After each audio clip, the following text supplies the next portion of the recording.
My inspiration of my living room makeover was from the in-house salon of the famous YouTuber influencer, Tita Small Laude. No bashing dahil lahat po ng ito ay DIY lang. This will serve as my center table and the inspiration is this. So I'm going to place also the carpet just like that. I-DIY natin po iyan.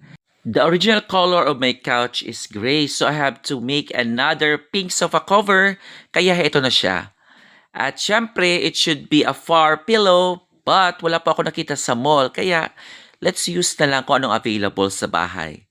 At ito na siya, bumili rin ako ng pink curtain at lahat-lahat ay pinagsama-sama ko na para makuha ko ang peg na aking gusto. Ito na siya. Now, I am turning my carpet into a wavy design. So, I have to trace it so that alam ko kung anong design at kung hanggang saan lang yung ikakat ko. So, I have to detach first the piping para hindi ko siya makat. Dahil gagamitin pa natin ito, ibabalik pa natin. Ito yung pinakamahirap na part kasi yung mga fiber, yung mga balahibo ay nagsisiliparan.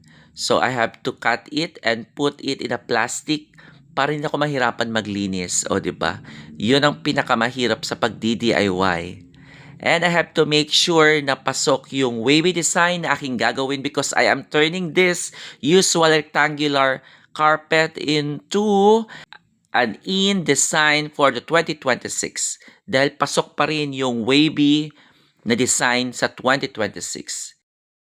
For the center table, I use a beanbag. So I created a beanbag using this one. You can also use a round pillow or foam. But dahil DIY po ito, gumamit po ako ng used fiber ng aking unan. O, di ba? Nagkamali pa nga ako dito kaya dapat kasi nagpa-puff yung diamond. So inayos ko muna at sana make sure ko nang maayos na talaga ay binalutan ko ito ng aking tela. Nilagyan ko muna ito ng mga bato-bato.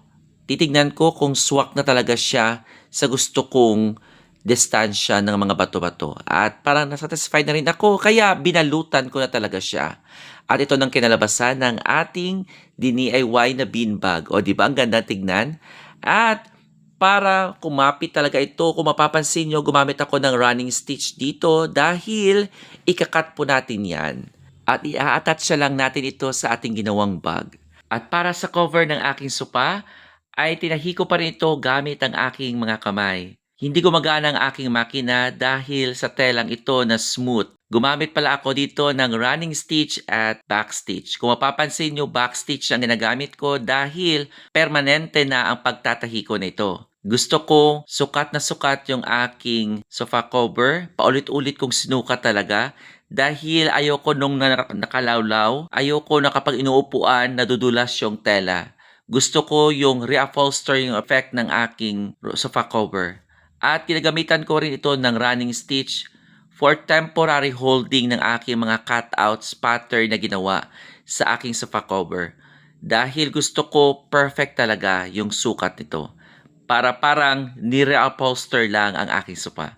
O, di ba? Maganda talaga kapag gumamit ka ng running stitch. Kapag merong pagkakamali, madali mo lang itong tatastasin dahil running stitch lang naman.